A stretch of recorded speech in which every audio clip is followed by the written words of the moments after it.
성경 말씀 사도행전 13장 1절부터 오늘 3절까지만 읽겠습니다. 1절, 2절, 3절.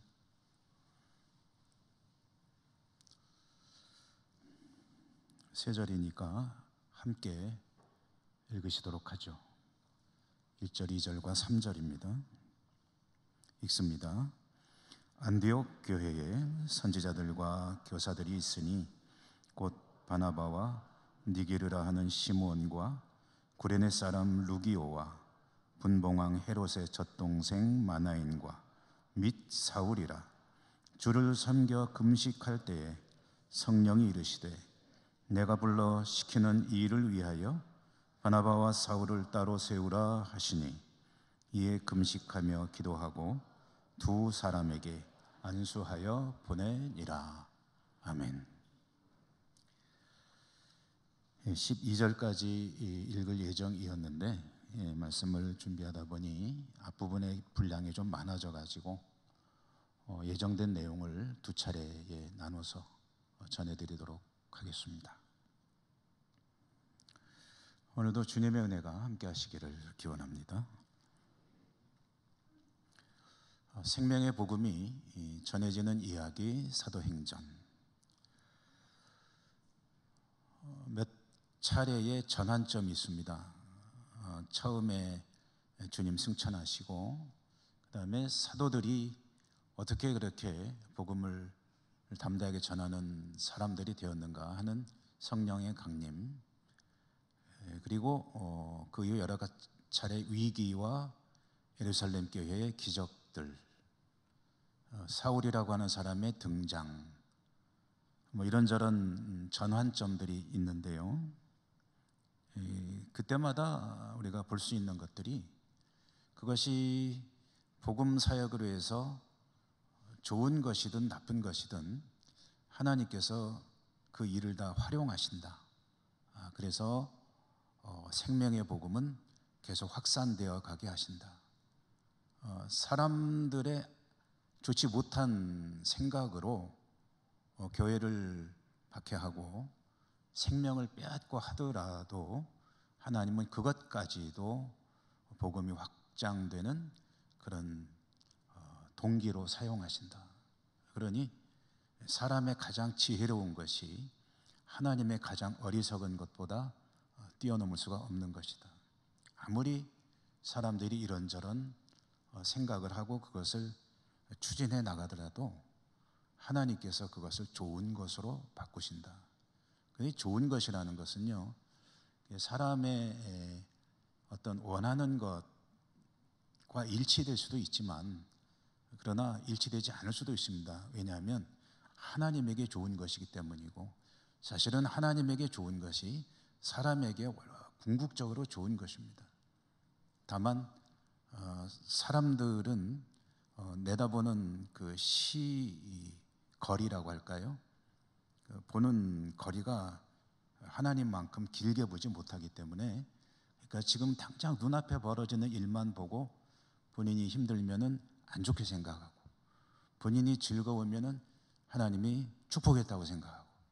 근데 만약에 하나님의 시선을 좀 닮을 수 있다면, 그렇다면 지금 당장 좋지 않은 일도 하나님께서 좋은 것으로 바꿔주실 것이다 하는 그런 믿음을 가지고, 기대를 가지고 주님을 바라볼 수가 있는 거죠. 사도행전을 통해서 그런 일들은 계속해서 반복해서 일어나고 있습니다. 지난 수요일과 오늘 말씀에 또 한 번 전환점이 있습니다.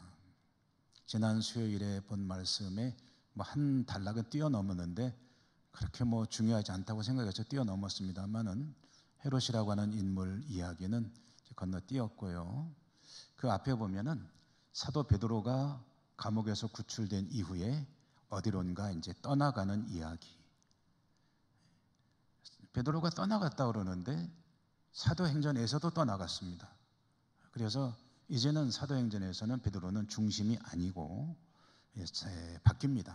바뀌어서 공간적으로, 장소적으로는 안디옥 교회가 이야기의 중심이 되고, 그리고 사람으로는 주님의 12제자 또는 예루살렘 교회의 지도자들, 그 7 집사들, 그리고 그 성도들의 이야기에서 이제 사울, 곧 사도 바울의 선교 이야기로 이제 중심이 옮겨가게 됩니다.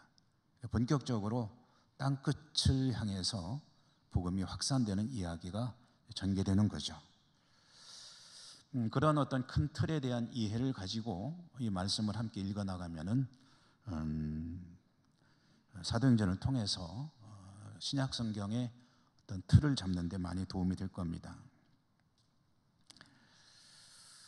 이제 새롭게 전개되는 이야기의 시작인 오늘 말씀 1절에 보면 안디옥 교회의 지도자들을 소개하는 그런 이야기로 발걸음을 띄고 있음을 보게 됩니다. 1절 말씀 보면 안디옥 교회에 선지자들과 교사들이 있었다. 곧 바나바와 니게레라 하는 시몬과 구레네 사람 루기오와 분봉왕 헤롯의 젖동생 마나인과 및 사울이라. 이 사람들이 안디옥 교회를 이끌어가는 지도자들입니다. 요즘으로 치면은 이제 목회자들과 또 이제 교회를 영적으로 이끌어가는 이들이라고 할 수가 있겠죠. 5명의 지도자가 있었다고 하는데요. 이 5명의 지도자를 소개하면서 안디옥 교회 이야기가 시작이 되고 있다. 5명의 지도자는 선지자도 있고 교사도 있었다. 오늘날의 직제와는 좀 많이 다르죠. 선지자와 교사하니까 이 선지자와 교사하면은 사실은 목회자를 합쳐놓은 기능이라고 보시면 될 것 같습니다. 그 5명의 공동 목회로 안디옥 교회가 이제 형성이 되고 또 아름답게 성숙해 가고 있었다. 뭐 그런 이야기가 되겠고요. 이 5명을 한 사람 한 사람 소개하는데 첫 번째로 나오는 인물은 바나바입니다. 바나바가 제일 먼저 언급된다는 것은 일종의 서열로 볼 때 이제 바나바가 가장 중심이 되는 인물이다라는 이야기로 이해하면 되겠습니다. 이 바나바가 어떤 사람이냐 하면은 바나바는 구브로, 사이프러스 또는 키프러스라고 하는 곳이죠. 이 구브로 출신의 유대인이고요. 안디옥 교회가 세워지고 또 잘 되어 간다는 소식을 들은 예루살렘 교회에서 바나바를 안디옥으로 보냈죠. 가서 이제 도우라고 보낸 거죠. 그리고 여러 가지 일들을 이제 아무래도 예루살렘 교회 입장에서는 지도가 필요할 수 있겠다 싶어서 일종의 목회자로 파송을 한 셈이다. 그러므로 바나바라고 하는 사람은 안디옥 교회의 오늘날로 치면은 담임 목사와 같은 사람이다. 이렇게 생각하시면 되겠습니다. 바나바는 뭐 우리가 그래도 대략 알고 있는 인물인데 그 뒤에 나오는 세 사람, 사울 말고 그 사이에 끼어 있는 세 사람은 어떤 사람들일까 하고 좀 볼 필요가 있겠는데요.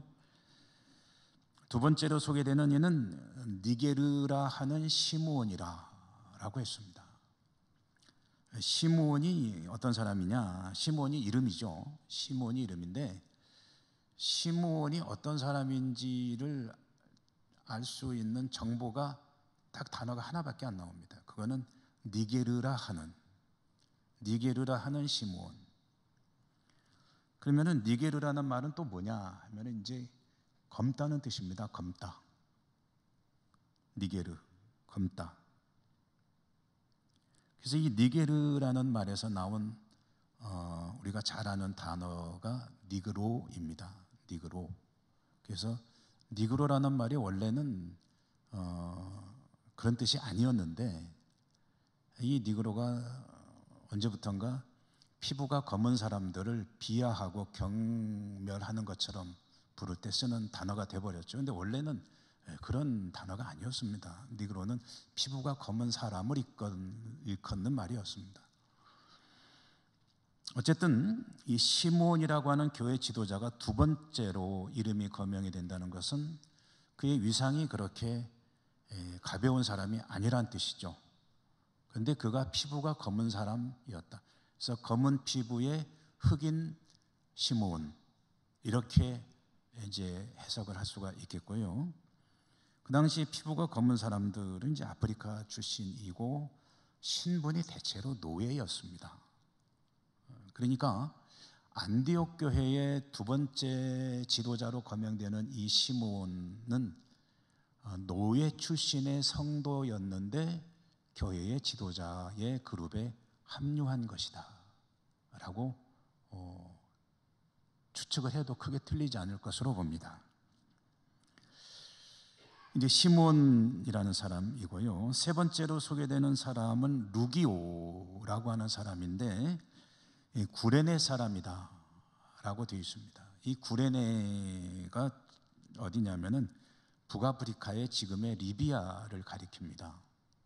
그래서 이 사람에 대해서는 리비아 출신이기 때문에 그 다음에 뭐 어떤 사람일까를 추측할 수 있는 게 좀 너무 막연합니다. 다만 이제 구레네에서 온 어떤 전도자가 아니었겠느냐 하는 정도만 추정을 할 수 있고 더 이상은 알 수는 없습니다. 네 번째로 소개되는 사람은 분봉왕 헤롯의 젖동생이라고 이 사람에 대한 정보가 제공되는 마나엔이라고 하는 사람입니다. 마나엔이 이름입니다. 보통 이제 히브리식으로 말하면 무나햄이라고 하는데 무나햄을 이제 헬라 말로 바꾸다 보니까 마나엔이라는 그런 발음이 되었습니다. 이 헤롯은 이제 헤롯의 젖동생이라고 그러는데 그럼 젖동생은 또 뭐냐 하면은 글자 그대로 이해하면은 같은 어머니의 젖을 먹었다. 그러면은 이제 친동생 아니냐? 친동생이 아니니까 젖동생이라고 그랬겠죠. 그래서 어떻게 이해를 하냐면 헤롯의 유모의 아들일 것으로 본다는 겁니다. 여기서 헤롯은 세례 요한을 목베어 죽인 헤롯 안티파스라고 하는 사람을 가리키는 것이고 그 헤롯 안티파스가 분봉왕입니다. 이제 우리가 알기 쉬운 말로 하면은 일종의 영주, 제후 이런 뜻인데 이 헤롯 안티파스와 어려서부터 한 여성에게 같은 젖을 먹으며 자라난 그런 사람이다 라는 얘기고요. 어릴 적부터 같이 자란 친구라는 의미로도 해석할 수가 있습니다. 그래서 꼭 유모의 아들일 것으로 볼 수도 있지만 그건 아니더라도 귀족 출신의 왕가와 아주 밀접한 관련이 있는 그런 같이 자란 우리나라식으로 말하면 중마고우, 헤롯하고 아주 친밀한 친구 사이 뭐 그런 정도로 이해해도 될 것 같습니다. 그래서 마나인이라고 하는 인물은 어떤 사람이냐 하면은 대충 짐작해 본다면 유대 귀족 출신이고 왕궁 출입이 자유로웠던 사람이고 헤롯과 함께 성장한 어릴 적부터 친구 사이인 사람 무나햄, 그가 지금 안디옥 교회의 지도자가 되어 있다라는 그런 이야기입니다. 마지막으로 언급된 사울은 뭐 우리가 너무 잘 아는 인물이죠. 한때 교회를 억압하고 성도들을 무차별로 잡아들여서 시해하고 스데반 집사가 죽을 때에 그 주요한 인물로 역할을 했고 그러다가 주님을 만나서 회심하고 전도자로 그의 삶이 180도 바뀐 사람. 자, 여러분 이렇게 5명의 지도자를 먼저 이야기하면서 안디옥 교회 이야기가 시작이 되고 그러면서 이제 선교 여행 이야기가 시작이 되는데요. 그래서 오늘 말씀은 1차 선교 여행의 서론격인 그런 내용이 되겠습니다. 자, 그러면 여기서 우리가 한번 질문을 해보는 것이 좋겠습니다. 사도행전이 이제 복음이 확산되는 이야기를 하면서 그 중심이 될 선교센터격이 될 안디옥 교회 이야기를 하면서 제일 먼저 안디옥 교회는 지도자가 5명이 있었다. 이 사람, 이 사람, 이 사람, 이 사람, 이 사람이었다 라고 이야기를 꺼내는 그 이유가 뭘까? 안디옥 교회를 소개하면서 지도자 5명 이야기를 꺼내는 이유가 뭘까?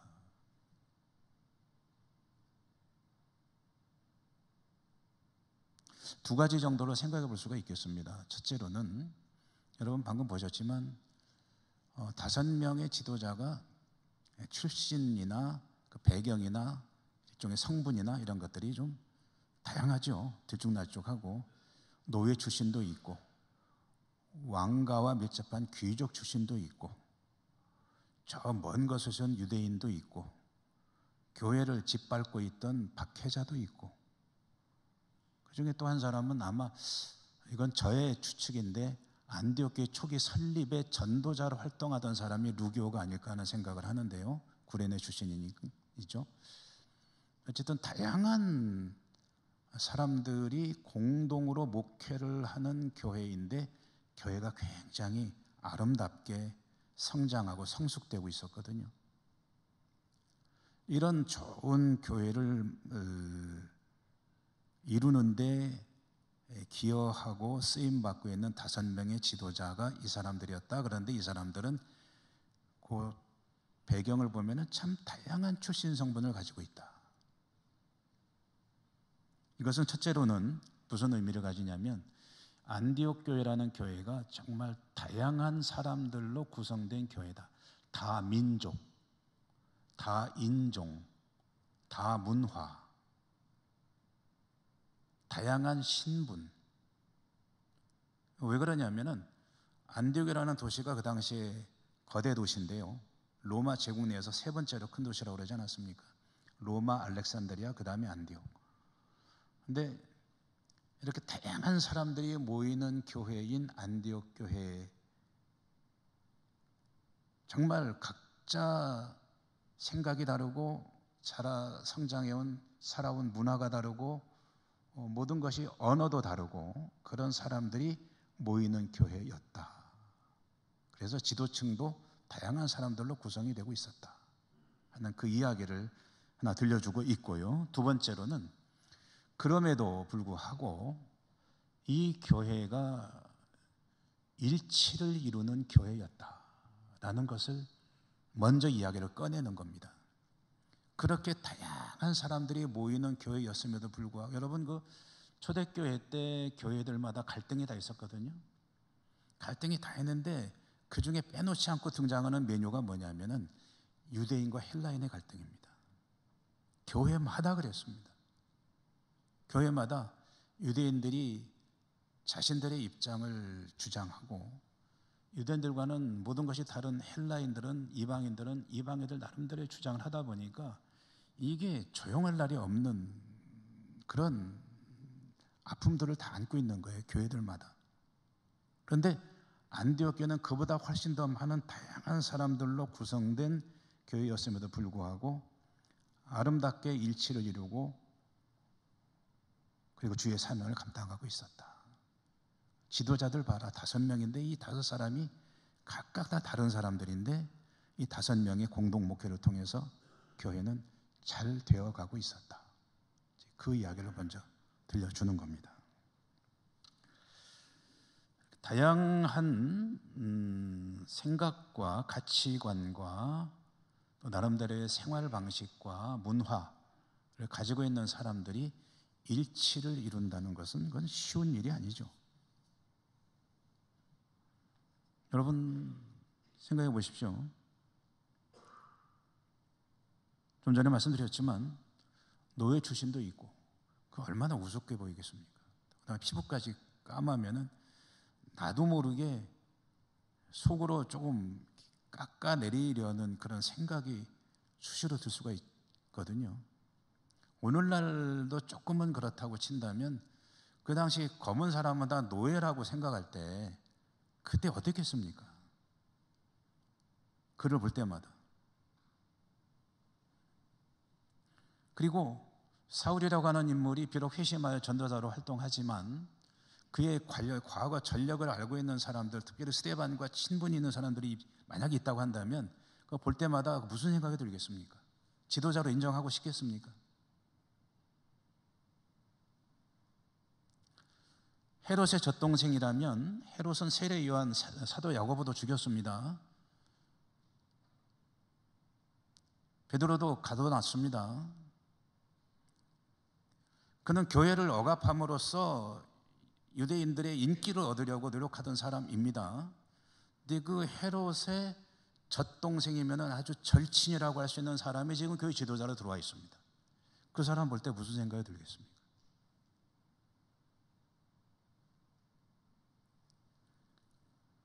그런데 그들이 함께 공동으로 뜻을 모아 교회를 섬길 때에 교회가 안디옥 교회가 기독교 역사상 가장 위대한 교회 중에 하나로 자리매김을 할 수 있었던 것은 그들이 일치를 이루고 교회를 섬길 수 있었기 때문이었고, 이것은 참 쉽지 않은 일이라는 거죠.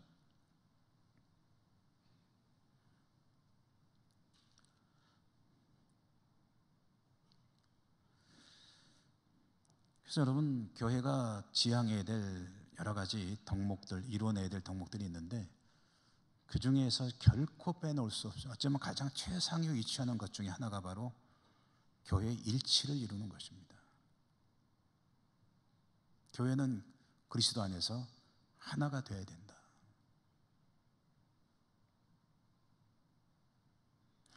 요한복음 17장에 보면 주님의 아주 그걸 이제 기나긴 중보 기도가 기록이 되어 있죠. 그래서 주님의 대제사장적 기도라고 요한복음 17장을 별명을 붙여 놓았습니다. 뭐 고린도전서 15장 하면 부활장, 13장 하면 뭐 사랑장 그러듯이 요한복음 17장은 주님의 대제사장적 기도. 근데 그 기도의 내용 중에 핵심이 뭐냐면 주님께서 그렇게 기도하는 거예요. 아버지와 내가 하나인 것 같이 저들이 누굽니까?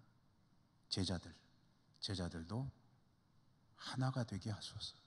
일치를 이루게 하소서.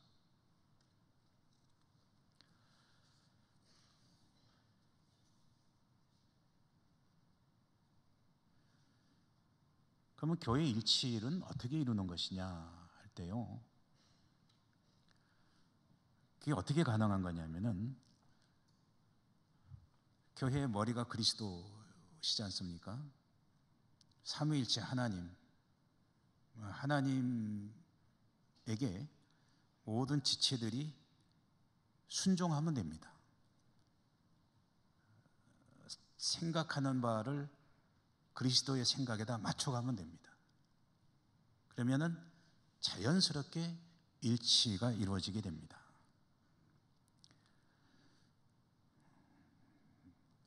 그리스도께서 머리가 되시고 성도들을 다 모아놓으면 몸이 되는 건데, 이 성도들의 몸,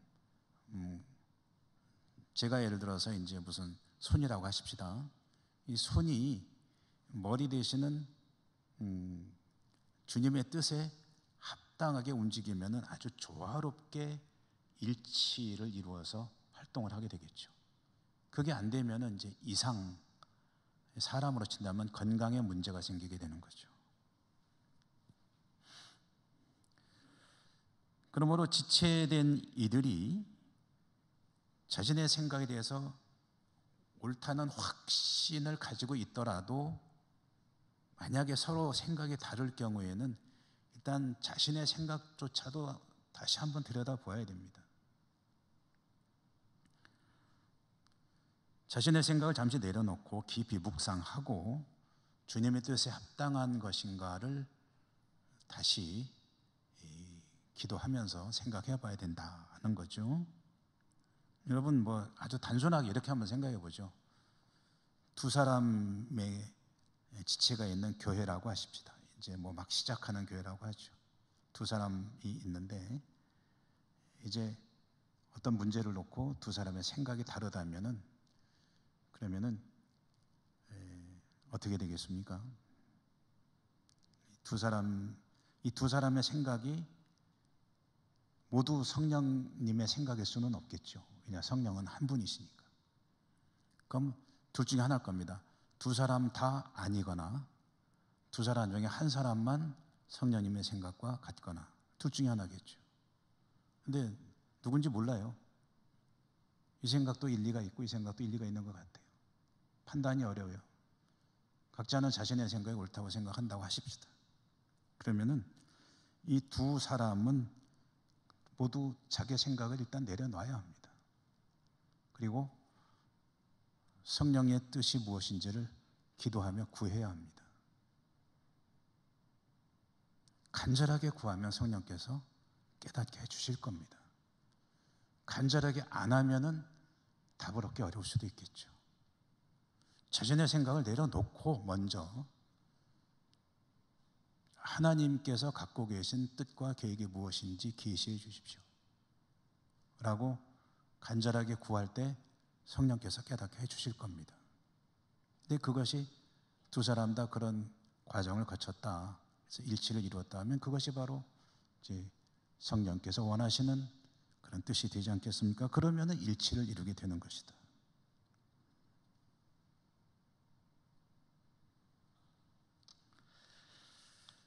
사도행전은 안디옥 교회가 그런 교회라는 것을 보여줍니다.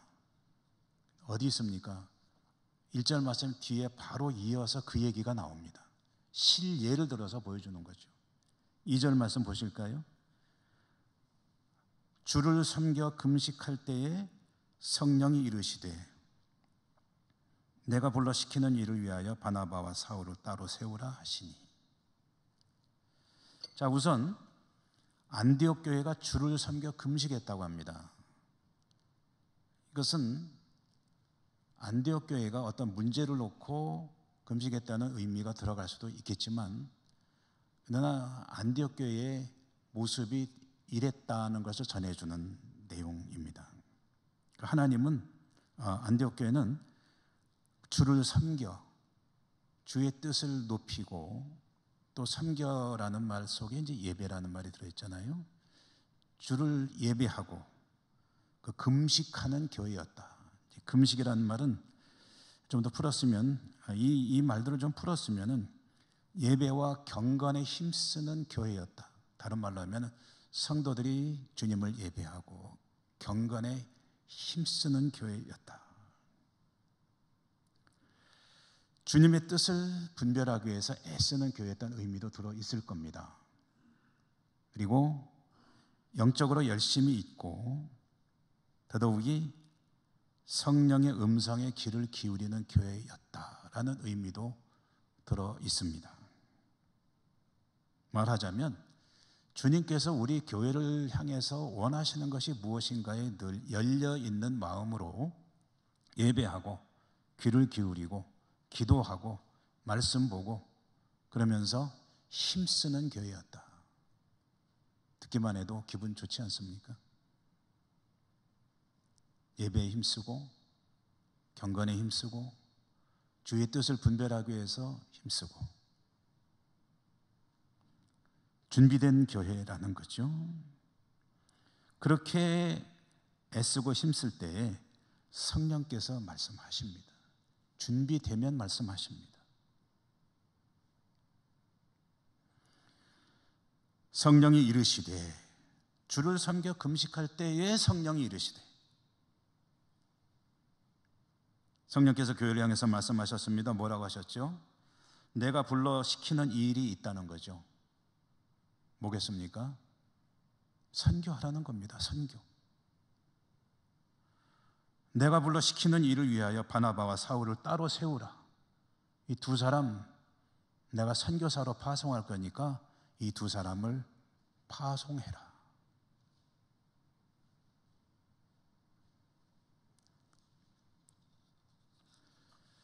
그러자 안디옥 교회가 어떻게 했습니까? 3절에 보니까 이에 금식하며 기도하고 두 사람에게 안수하여 보내니라.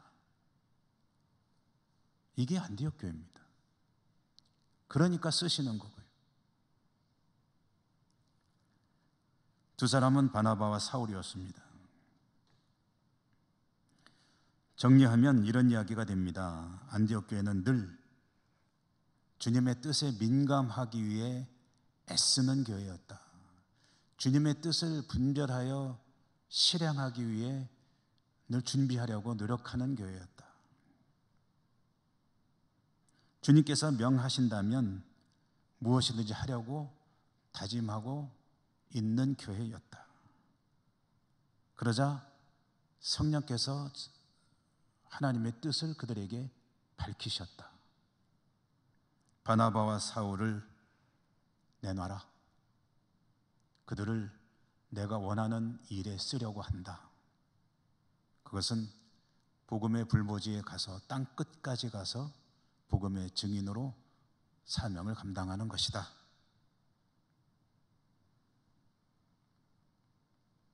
자, 이렇게 명령을 받았습니다. 안디옥 교회는 이 명령을 어떻게 받아들여야 되느냐?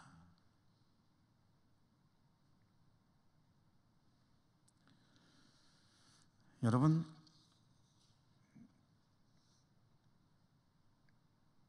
주님의 뜻은 명료합니다. 복음의 확장을 위해서 너희에게 참 소중한 인물인 걸 내가 안다는 거죠.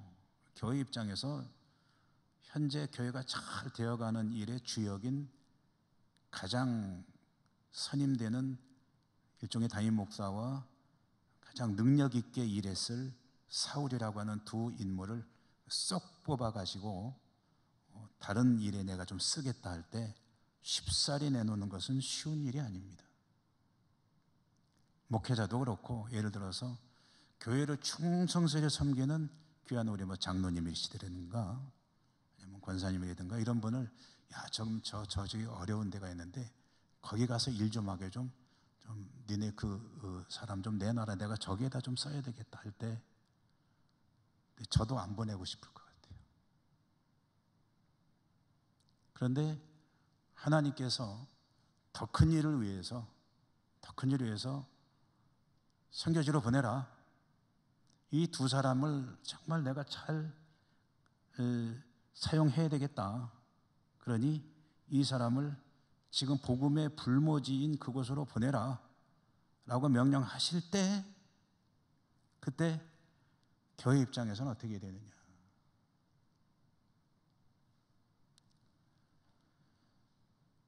쉽지 않은 일인데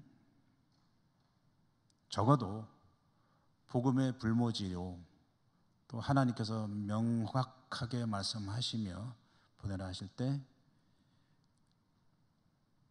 안디옥 교회는 그대로 순종하더라. 근데요, 여러분, 사실 이게 복입니다.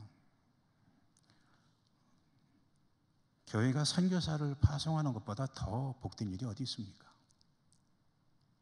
선교에 쓰임 받는 것보다 더 좋은 일이 어디 있습니까? 주의 복음을 땅끝까지 전하는 일에 쓰임 받는 교회가 참 복된 교회입니다. 참 복이 있는 교회예요.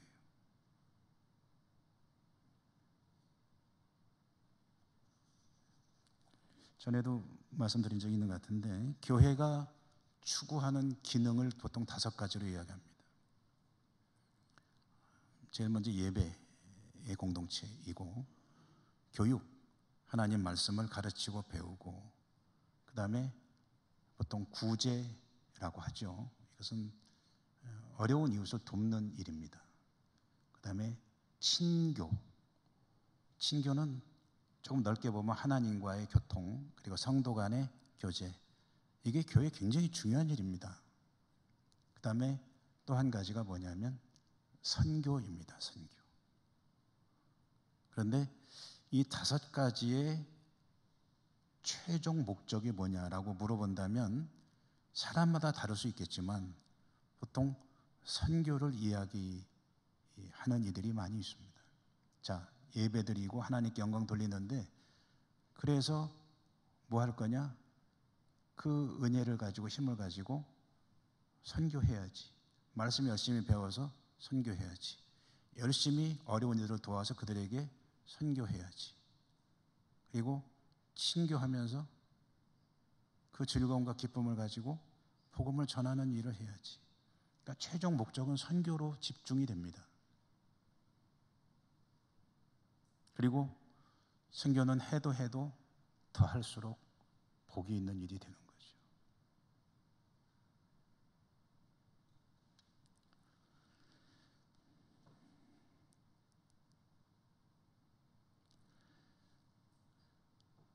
오늘이 이제 안디옥 교회를 중심으로 사도 바울과 바나바가 이제 출발한 이게 1차 선교 여행의 시작입니다.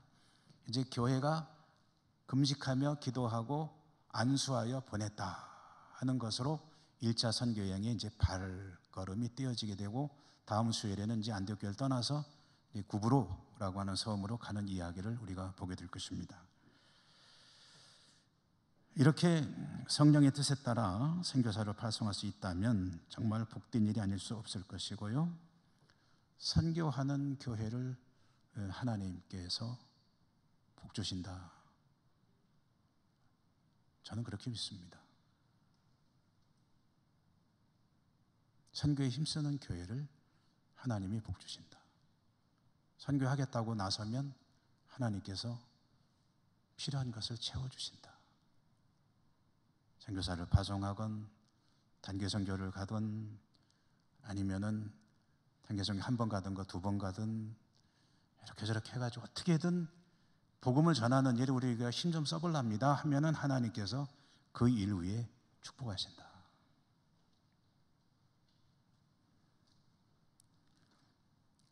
안디옥 교회가 담임 목사격인 바나바, 능력 있는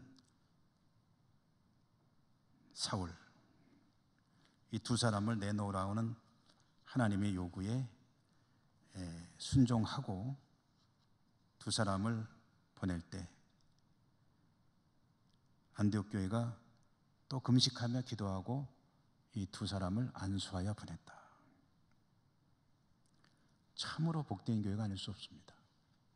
선교사를 보내는 자체가 복된 일이고, 그리고 성령님의 음성에 순종하여 큰 어떤 덩어리를 띄워놓는 일종의 일이 될 수가 있지만, 성령께서 그렇게 명하시니 내가 그렇게 쓸 거야 그러니 보내라 라고 말씀하실 때 모든 사람들이 성령의 음성에 순종할 준비가 되어 있기 때문에 그렇게 보내는 것이 복된 일이고, 그리고 이 귀한 일에 쓰임받는 교회가 되었다는 것, 그러니 사도행전의 안디옥 교회가 이렇게 기록이 돼서 오늘날까지 우리가 흠모하는 교회가 되는 것 아니겠습니까?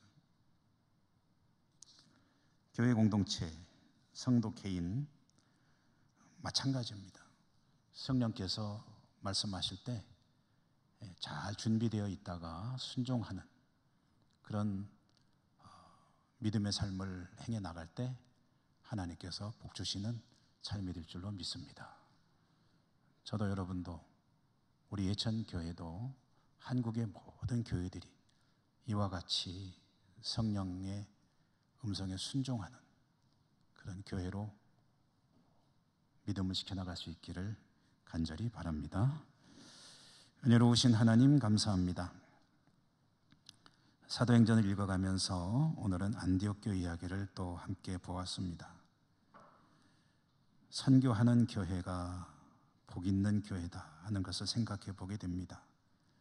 우리 교회 열심히 지역 전도와 또 타문화 선교에 힘쓸 수 있는 그런 준비 잘해서 하나님께 축복받는 그런 교회로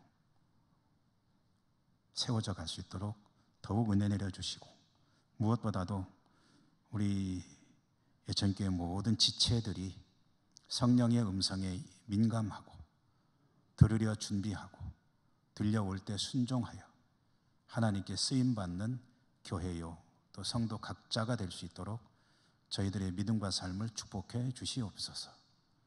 예수님 이름으로 감사하고 기도드립니다. 아멘.